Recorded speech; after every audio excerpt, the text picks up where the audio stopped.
اس سلسلہ مجددین کی پہلی کڑی ہے حضرت عمر بن عبدالعزیز رحمت اللہ علیہ، جنہیں ہمارے ہاں 5واں خلیفہ راشد بھی کہا جاتا ہے۔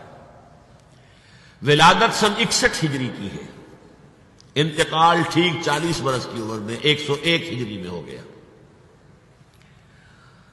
خلافت صرف 2 سال حضرت ابوبکر کی طرح، سن 99 ہجری سے 101 ہجری۔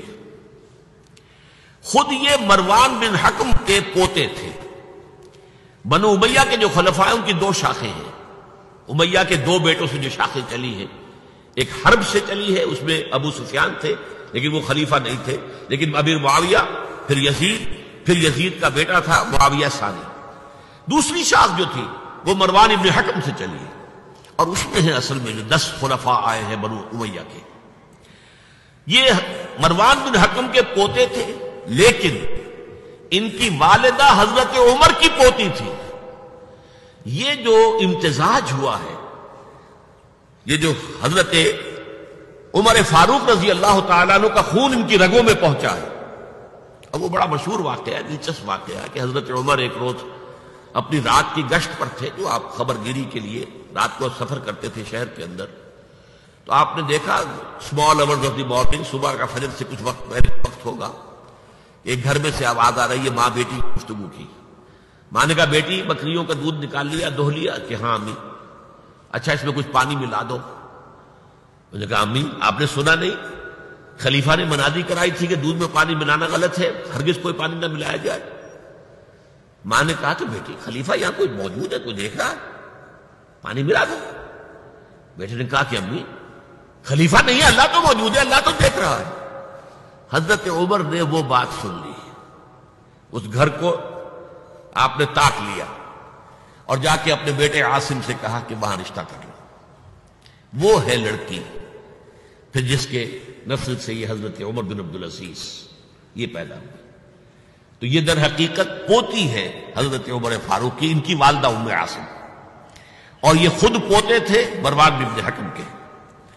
اور جو 8واں خلیفہ تھا بنو امیہ کا سلیمان، اس کی وصیت کے مطابق یہ خلافت ان کو ملی تھی۔ اب آپ ذرا یہ سوچئے، جائزہ جو ہمیں آج لینا ہے، اس وقت تک دین کے اوپر کون سے گرد و غبار آئے تھے کہ جن کو حضرت عمر بن عبدالعزیز نے صاف کیا؟ ابھی 100 برس بھی نہیں ہوئے حضور کے انتقال کو، ابھی یہ 90 برس ہو گئے ہوں گے یا 80-85 برس ہو گئے۔ عقائد میں کوئی ٹیڑھ نہیں آیا، ابھی کوئی یونان کا فلسفہ نہیں آیا، ابھی کہیں کوئی منطق نہیں آئی، کچھ نہیں آئی۔ عقائد سیدھے سادہ جو عربوں کے تھے وہ ہے۔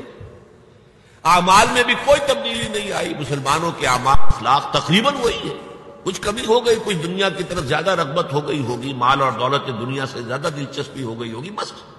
لیکن دینی اعتبار سے کوئی فساد، کوئی خرابی کوئی نہیں تھی۔ خرابی کہاں آئی تھی؟ نظام حکومت میں خرابی آئی تھی۔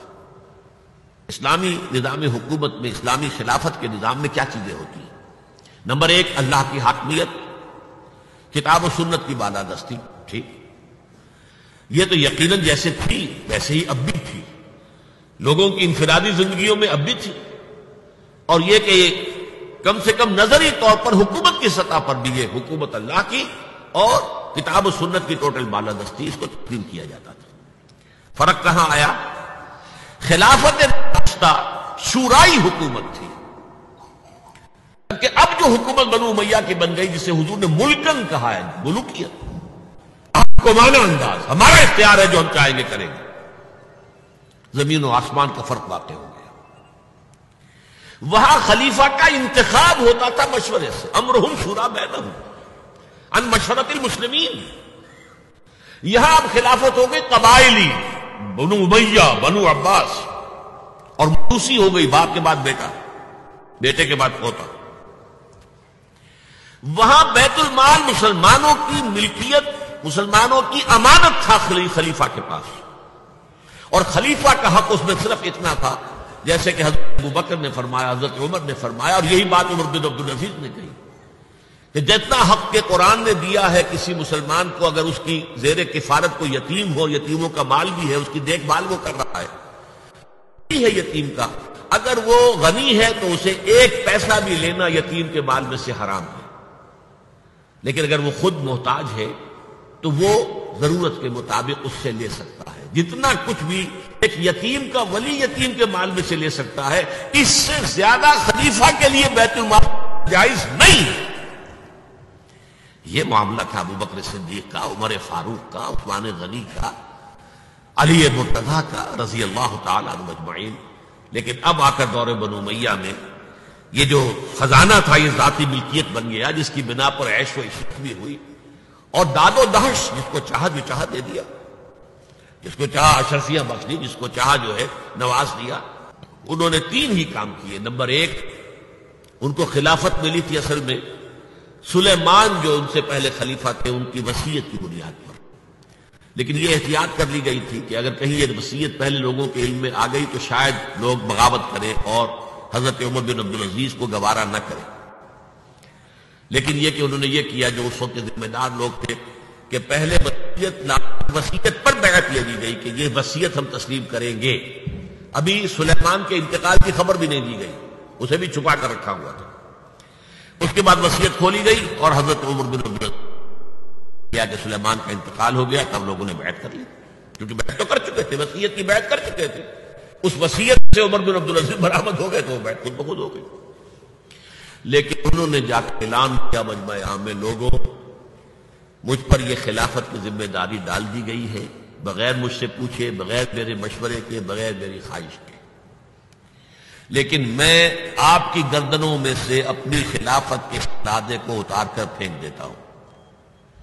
آپ جسے چاہیں اپنی آزاد مرضی سے مشورے سے خلیفہ بنا دیں. یہ پہلی اصلاح تھی. موروثیت ختم، نامزدگی ختم. اب اگر چاہتے ہیں آپ، اگر لوگوں کی رائے ہے ان کا مشورہ تو ٹھیک ہے. سب نے کہا بیک زبان ہم آپ پر راضی ہیں، ہم آپ ہی کو خلیفہ بنانا چاہتے ہیں. پہلی اصلاح یہ ہوگی. دوسرا کام یہ کیا، جتنی جاگیروں کے ڈاکومنٹس تھے، دستاویزات، وہ سب طلب کیے. خود اپنے گھر سے اپنی بیوی کے سارے زیورات، عبد الملک بن مروان بیٹی تک زیورات بیت المال میں. اپنی جاگیر سب سے پہلے اپنی جاگیر کو ختم کیا. زمانے میں شیڈر تو تھے نہیں، مشین تو تھی نہیں. مسجد میں بیٹھے ہوئے تھے حضرت عمر بن عبدالعزیز، اور وہ ایک ایک وسیقہ لایا جاتا تھا اور وہ قینچی سے کاٹ کاٹ کے پھینک رہے تھے. بڑا طوفان مچ گیا بنو امیہ کے لوگوں کے اندر، کیا ہو رہا ہے. ایک وفد بھی آئے کہ دیکھیے آپ اپنے سے پہلے لوگ جو کچھ انہوں نے کیا تھا، آپ اب جو چاہیں آپ کریں، پہلے جن لوگوں نے جو کیا ہے اس کی نفی تو نہ کیجیے. حضرت عمر بن عبدالعزیز پوچھتے ہیں دیکھو اگر تمہارے پاس ایک فرمان ہو امیر معاویہ کا اور ایک ہو ان کے بعد کسی 5ویں پشت کے اندر آنے والے کا، تو کے فرمان کو زیادہ اہمیت ہوگی؟ امیر معاویہ کے فرمان کی زیادہ اہمیت ہوگی. تو فرمایا پھر میرے پاس فرمان جو ہے وہ امیر معاویہ سے بھی بہت پہلے کا ہے. میرے پاس اللہ کی کتاب ہے، قرآن ہے، میں اس کی منہ سے طے کر رہا ہوں. لہذا ہو جائے کموٹ میں، کوئی ناراض ہوتا تو ہو. ساری جاگیریں ختم کر دی. نمبر 3 واقعہ یہ ہے کہ خود اپنی زندگی میں جو اسرت اور جو تنگ دستی اور جو سادگی اختیار کی ہے، میں سمجھتا ہوں غالباً اس میں وہ حضرت ابو بکر، حضرت عمر کو بھی مات دے گئے ہیں رضی اللہ تعالیٰ. حالانکہ بڑے ہی ایک تو حسین جمیل انسان تھے، خوش شکل، خوش لباس، شہزادے تھے، گورنر بھی رہے تھے. پھر ان کے والد جو ہے طویل اور مصر کے گورنر تھے، وہاں پرورش ہوئی تھی گورنر کے بیٹے کی حیثیت سے. اعلیٰ لباس پہنتے تھے، خوشبو کے اندر اس طریقے سے بسا ہوا کہ جہاں سے گزر گئے ہیں پورا راستہ معطر ہو جاتا تھا. لیکن اب اچانک جو آیا ہے، جیسے بیعت ہوئی ہے خلافت کی، ان کی اہلیہ کہتی ہیں، حضرت فاطمہ ان کا نام تھا، کہ آ کر بیٹھ کر اور مسلے پر رونا شروع کر دیا. میں نے پوچھا کیوں، کیا ہوا؟ یہ جو بوجھ مجھ پر آن پڑا، یہ ذمہ داری. رونا شروع کیا. اور اس کے بعد واقعہ یہ ہے کہ انہوں نے ذاتی زندگی میں کپڑا صرف ایک جوڑا، 2 بھی نہیں، جمعے کے لیے بھی اس کے دھوپ سوکھنے کے لیے انتظار کرنا پڑتا تھا، تب جا کر پہن کے اس کو جمعے میں جاتے تھے.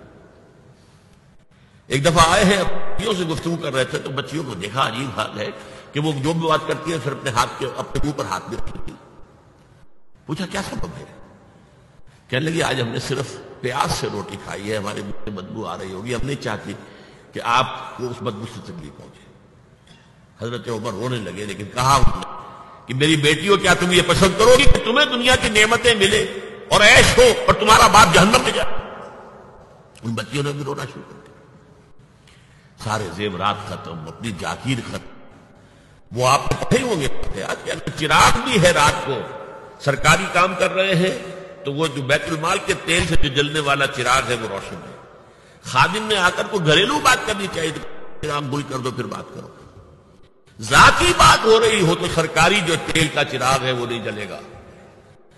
میں یہ سمجھتا ہوں، میں علی وجہ البصیرت کہہ رہا ہوں کہ میرے نزدیک تو اس قدر شاید باریک بینی کی باتیں جو ہے میرے علم میں نہیں ہے کہ حضرت ابو بکر اور حضرت عمر، اور پھر یہ کہ وہاں کوئی ایسا کنٹراسٹ چینجز کا کنٹراسٹ نہیں تھا، اس لیے کہ حضور کے ساتھ جد و جہد کرتے ہوئے ان کی زندگیوں میں پہلے بھی فقر اور ساری فقر کی کیفیات تھی۔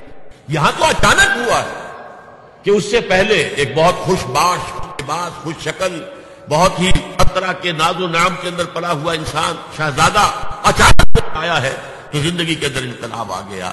یہ ہے خلیفہ اول، خلیفہ خامس ان کو کہا جاتا ہے، خلافت راشدہ میں شامل کیا جاتا ہے، اور یہ ہے سلسلہ تجدید خلافت کی پہلی کڑی، اور اس کو ہم کہیں گے تجدید کامل تھی، کیونکہ ابھی خرابی آئی ہی صرف نظام حکومت میں تھی، اسی کو آپ نے درست کر دیا۔ یہ دوسری بات ہے کہ یہ بہت شارٹ لیوڈ رہی ہے، آگے نہیں چلی ہے، ان کو زہر دے دیا گیا، اس لیے کہ یہ بات زیادہ قابل برداشت نہیں تھی بنو امیہ کے پورے خاندان کے لیے، قبیلے کے لیے۔ انہیں گمان غالب یہی ہے کہ زہر دے کر جو ہے انہیں شہید کیا گیا، لیکن بہرحال پہلی کڑی ہے عمر بن عبد العزیز رحمۃ اللہ علیہ۔